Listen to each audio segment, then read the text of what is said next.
From the Arizona Daily Star and Tucson.com, this is the Wildcast.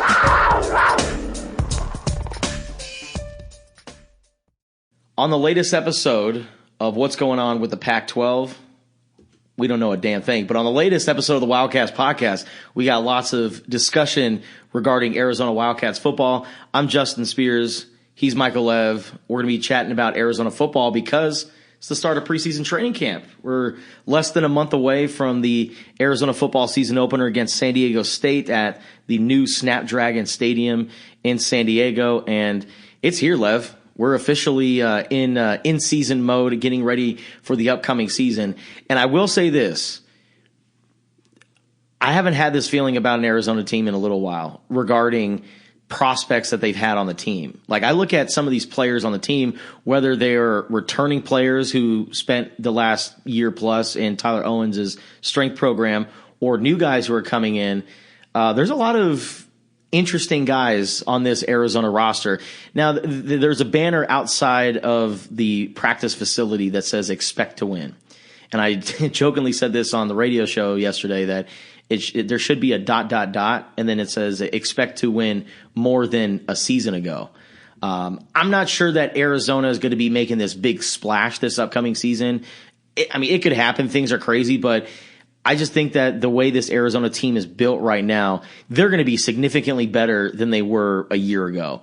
Are they going to be going to a bowl game? I'm not really sure just yet, but compared to last year, I would say Jed Fish and his staff have done a good job of filling the cupboards because they were empty when he inherited the roster, but now it's pretty full. Yeah, I would say the last time there was this much optimism around Arizona football was probably 2018.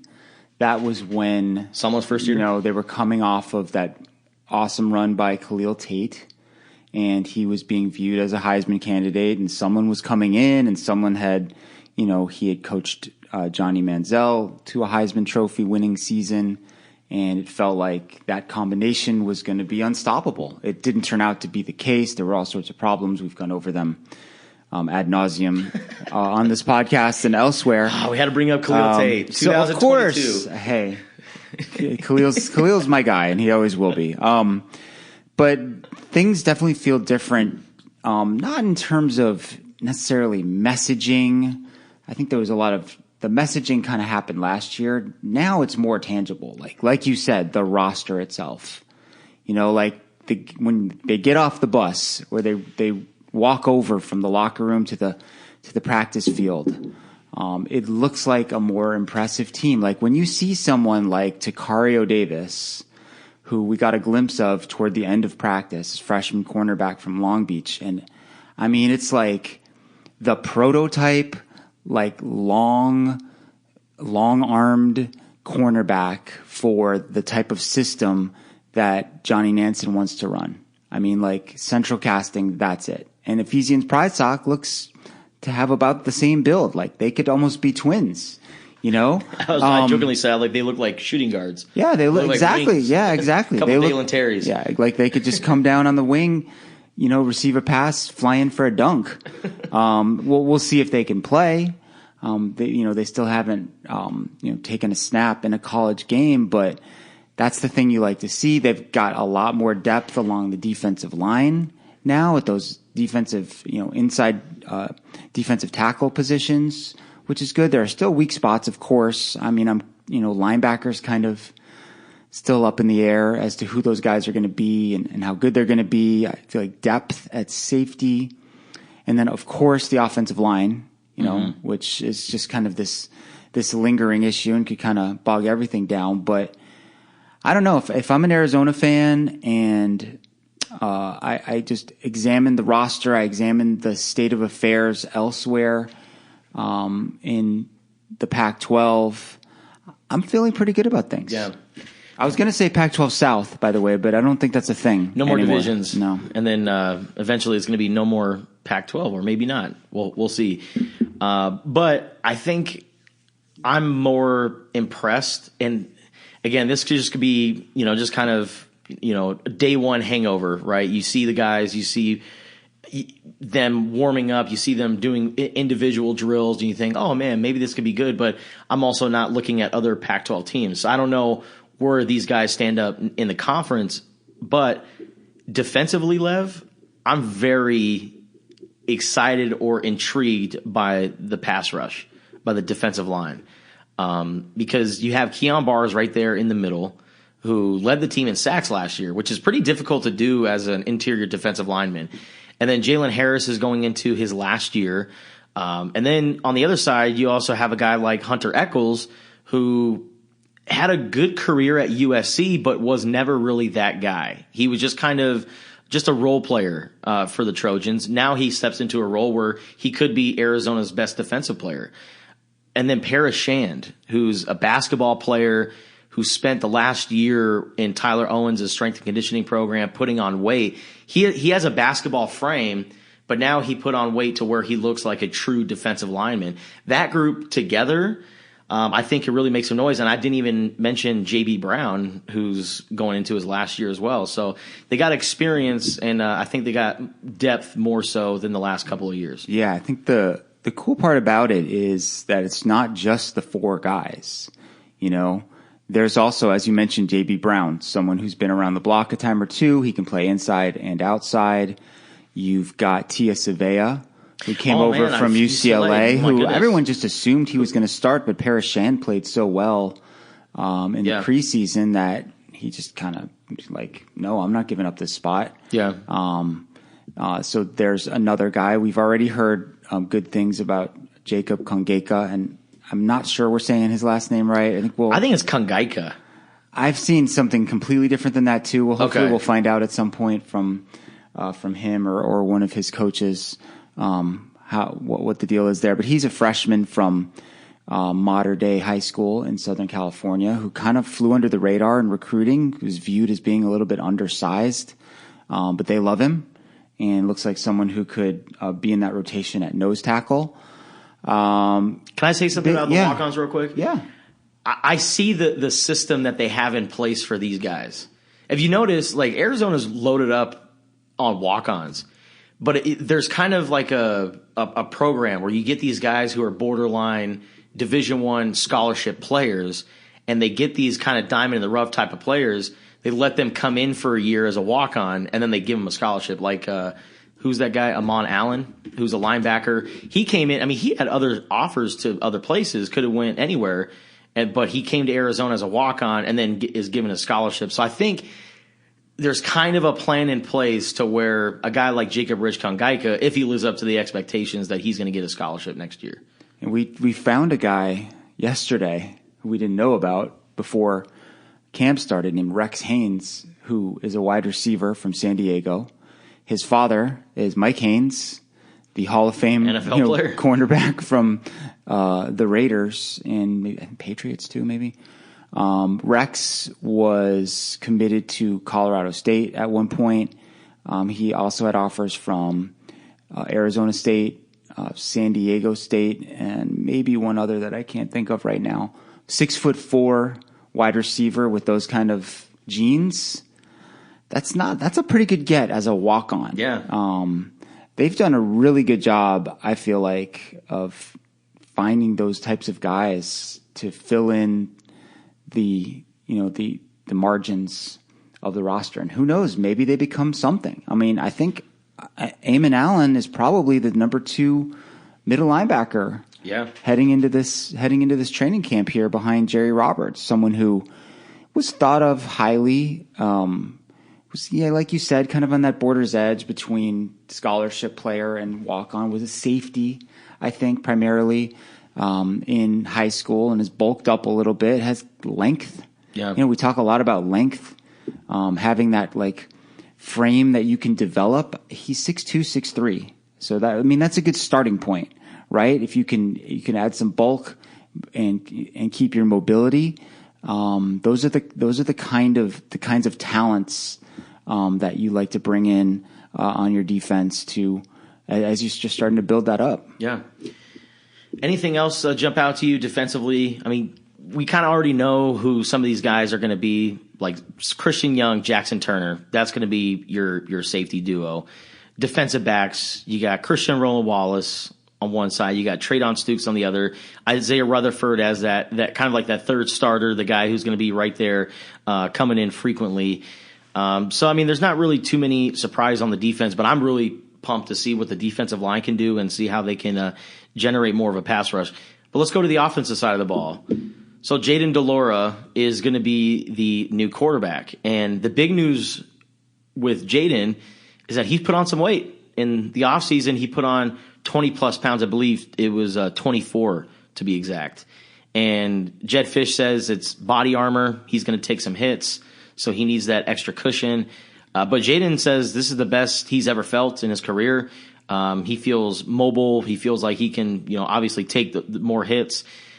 I'm curious for you, what are you expecting out of Jayden de Laura from what you've seen from him at Washington State and what he can do with this Arizona offense?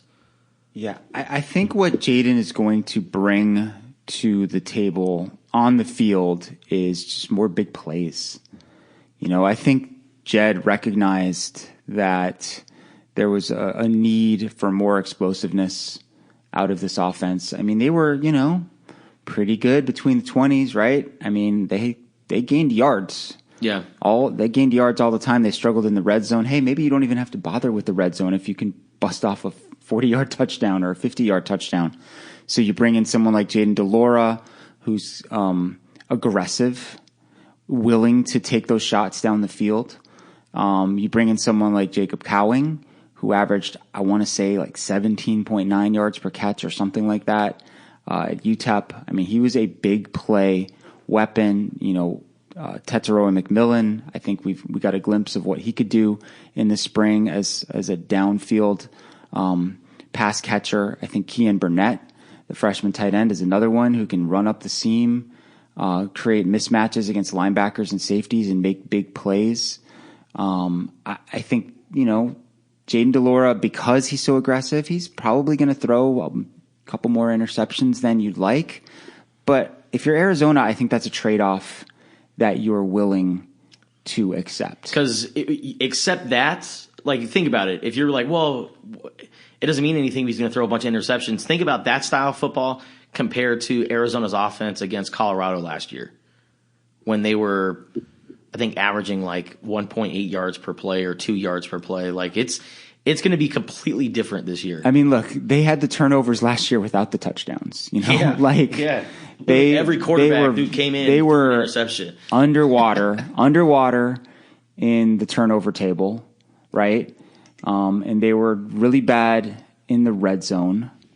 And you can't win if those two things are working against you. So that's why, there's been such a huge emphasis, especially on defense, since Johnny Nansen got here, taking the ball away, playing more zone, eyes on the quarterback. We saw that in spring.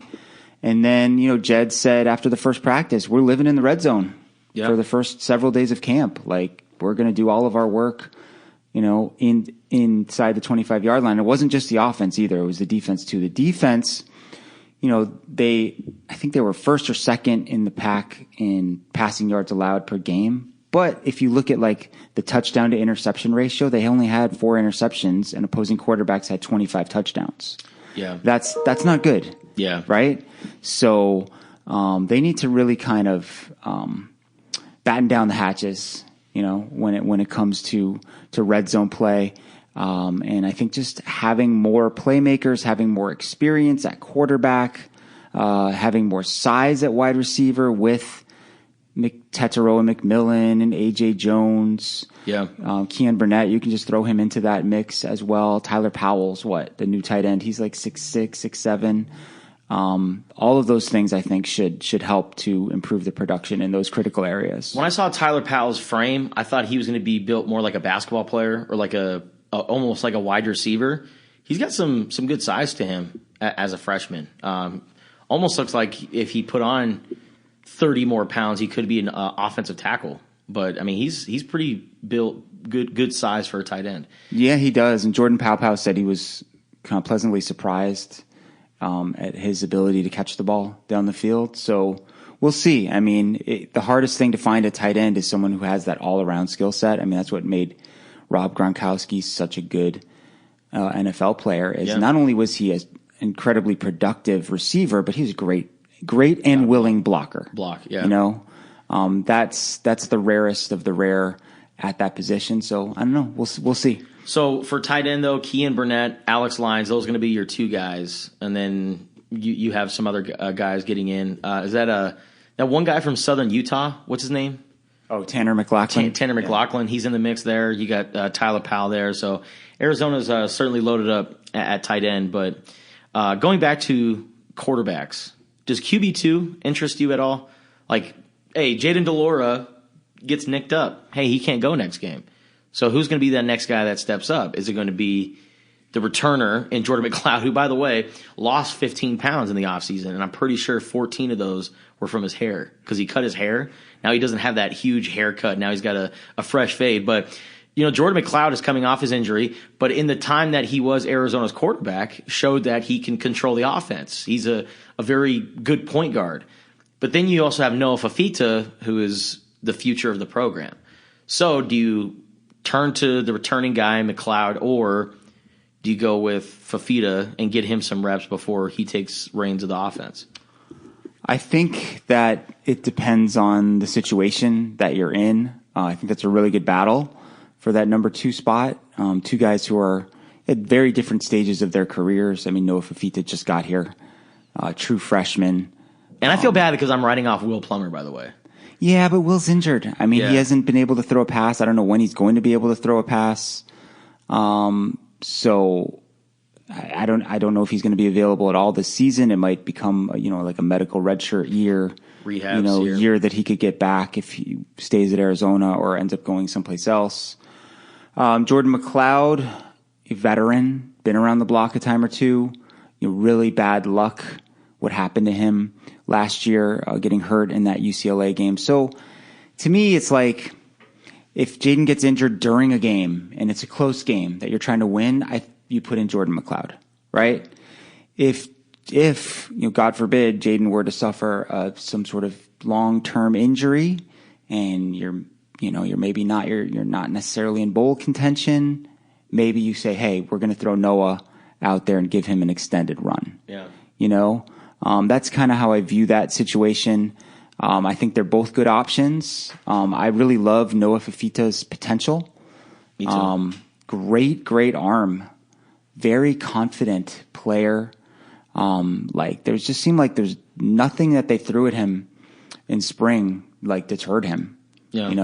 He just has that certain it factor around him.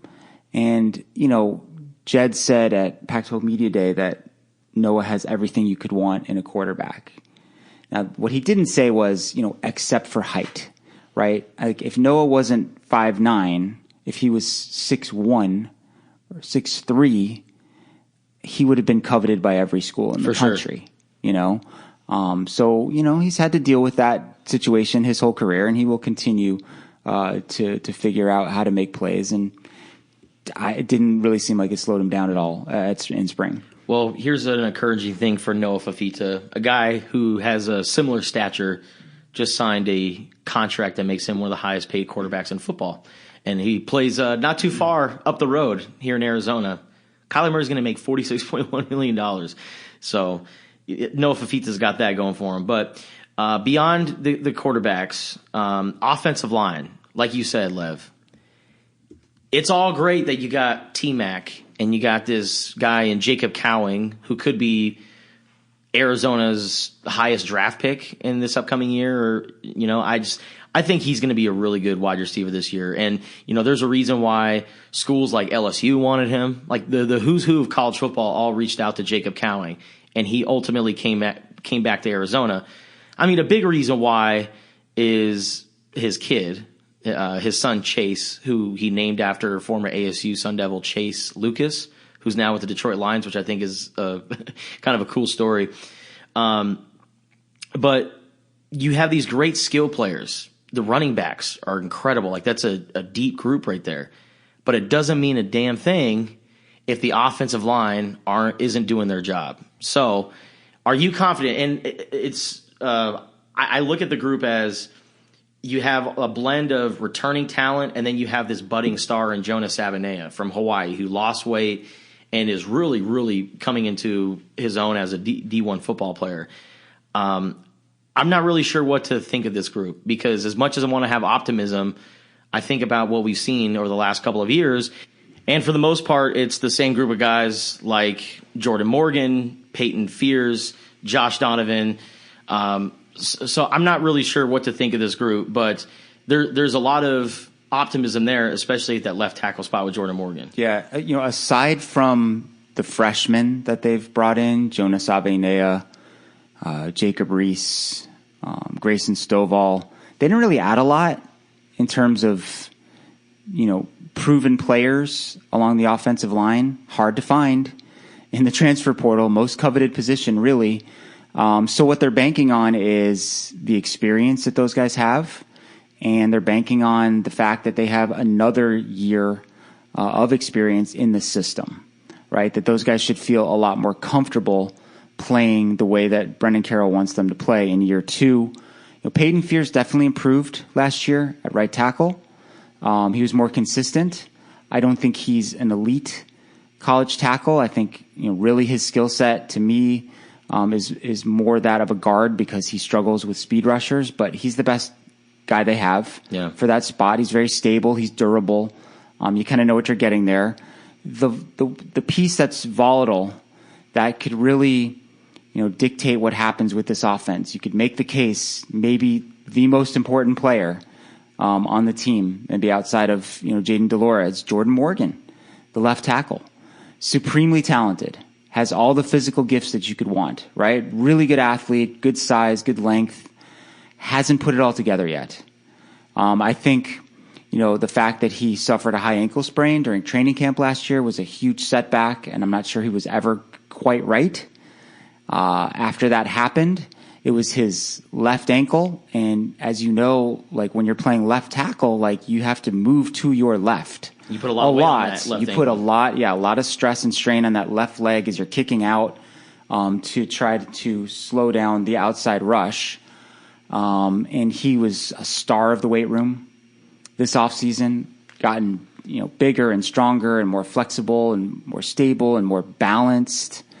If he can live up to his potential, if he can be the player that NFL scouts see in him, I think that could have a huge impact on this team and could really stabilize that entire line. He was a guy who flew under the radar because he didn't have social media.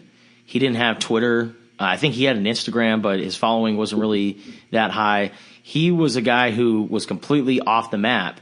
Arizona, fortunately, being right up the street from Marana, were able to see him in camps and be around him, so they were the first Power 5 team who offered him. And then somehow USC got word about this Jordan Morgan kid, and they wanted to do everything they could to make sure they got him. They sent Clay Helton to Marana games. Like, when's the last time? I don't think ever has a USC head football coach attended Marana High School for a football game. But Clay Helton really wanted Jordan Morgan, and he's really been a guy who's had a ton of potential. Like, you see the body, you see the athleticism, like you said, Lev. He kind of went through some mental struggles right off the bat. Didn't he have a couple of false start penalties against Hawaii a couple of years ago? And then he's had some dumb penalties as well over the last couple of years. But I think now that he's matured, he's settled into the college game and spent some time with Brendan Carroll over the last year plus, Tyler Owens. I think Jordan Morgan's going to, finally take flight. But I agree, man. That's an important position because you want to protect Jaden Delora, because Jaden Delora and his playmaking abilities with the skill players that you have around, I mean, Jordan Morgan could be the difference with Arizona winning 2 games over maybe 5 games. So it's crazy to say that about an offensive lineman, but I really believe it. Yeah. The thing with him is the ceiling is so high. Yeah. And the floor, as we saw last year when he struggled, is kind of low. So there's a volatility in there with his game. And if he can protect the quarterback, if he can get out in space on screens, it really enables you to do a lot of things. So Josh Baker at center, I'm kind of surprised by that, if I'm going to be honest. I thought JT Hand was a guy who did well in the spring, and I thought maybe Josh would work as one of those guard spots. I know Josh Donovan is a really good guard, but Josh Baker earned some reps at guard as well. I thought we were going to see maybe a Josh Baker, JT Hand, Jonah Sabanea interior group, and then you're going to have maybe Josh Donovan coming in as a rotational piece. But Josh Baker is getting the center spot. Was that a surprise to you, or did you expect that? No, I don't think it's a surprise. He's got more experience than JT does. I think JT is unquestionably a future starter at either center or guard for Arizona, and he did start, I think, one game last year, maybe two. He's one of the strongest players on the team. Promising future, smart kid, good problem to have. When you look at the depth at that position, it's a little worrisome for sure. JT, I think, is probably the sixth man. If something happened at tackle, I think Josh Donovan is maybe kicking out there. Brendan Carroll mentioned Sam Lange as an option at tackle, someone who's not really played that much. It's always hard to find those guys. Yeah. You could, I don't know, if good offensive linemen versus really good defensive tackles. Those are like offensive tackle, defensive tackle, hardest players to find out there in the college football recruiting landscape. Especially difficult out here on the West Coast. Yeah. Because it just seems like a lot of those really big talented players it's easier to find them in Texas or in the Southeast. Or if they're playing elsewhere, those teams in Texas and those teams in the Southeast are able to bring them onto their campuses. So you're always looking for those kind of players, and I feel good about the interior depth that they have. I'm definitely worried about if something happens to one of the two tackles, what the domino effect would be of that. Real quick, because we got to go out to day 2 of camp. Out of all the guys you've talked to, who's your favorite interview so far? Oh, that is a good question. I think I interviewed 22 people on Media Day. Wow. That we had. So you're talking about players only, right? Not players only, yeah. Players only. Speedy Luke? Maybe. I mean, he was very mature. He's trained. Well spoken. Yeah, you could tell he had his stuff together. I enjoy talking to Jaden DeLora. He's just so laid back. Mm-hmm. I mean, he definitely has that island vibe to him. It'll be interesting to see what he's like after a win or a loss. I'm guessing he'll probably be about the same. Yeah. Yeah. I find Paris Shand to be an interesting person to talk to. Yeah. He's from Canada. He was a basketball player. So he took kind of a different path to this point than a lot of other people have. He's got a different perspective, so I find that to be interesting. Toronto, Canada, all the way to Tucson, Arizona. I asked him. Okay, I meant to ask him in spring. I totally forgot because it would have been more timely. But I asked him when I saw him the other day, did you play with or know Benedict Mathurin? Yeah. Right? Because Paris also played on some pretty prominent Canadian national teams as he was coming up as a teenager. Did not play with him. Yeah. Didn't know him up in Canada. Obviously saw him around campus a time or two. But a little international flavor on the U of A campus and U of A athletics, especially with the basketball program. Arizona football has 2 Canadians currently. Leif Magnuson and Paris Shand. Leif is an offensive lineman from, I want to say, Saskatchewan. Yeah. Mm-hmm. Yeah, and I think he'd much rather be in Tucson, Arizona. He's related to. This is very obscure trivia here, but he's related to a former Chicago Blackhawks defenseman named Keith Magnuson, who played in the 70s and 80s, kind of in my era as I was coming up.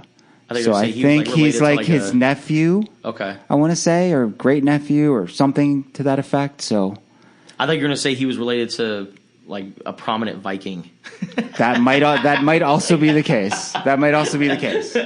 I think when we first discovered that they were bringing in Leif Magnuson and we looked at his name and where he was from, that was definitely the first instinct that we had. But hopefully for Arizona, he'll become a good football player. Absolutely. They've had, they had Gerhard de Beer.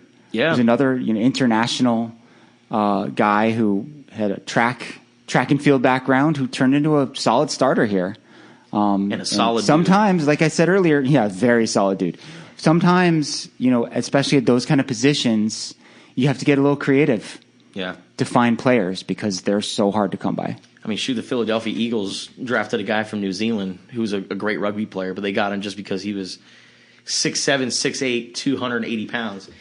But all right, that'll do it for this episode of the Wildcast podcast. Please subscribe to this episode and our podcast on Apple, Spotify, or wherever you listen to podcasts. And for all Arizona football training camp coverage as we get ready for the season opener against San Diego State, check us out on the Wildcaster app, which you can download for free off the App Store and Google Play. And also subscribe to us on Tucson.com. Appreciate you guys.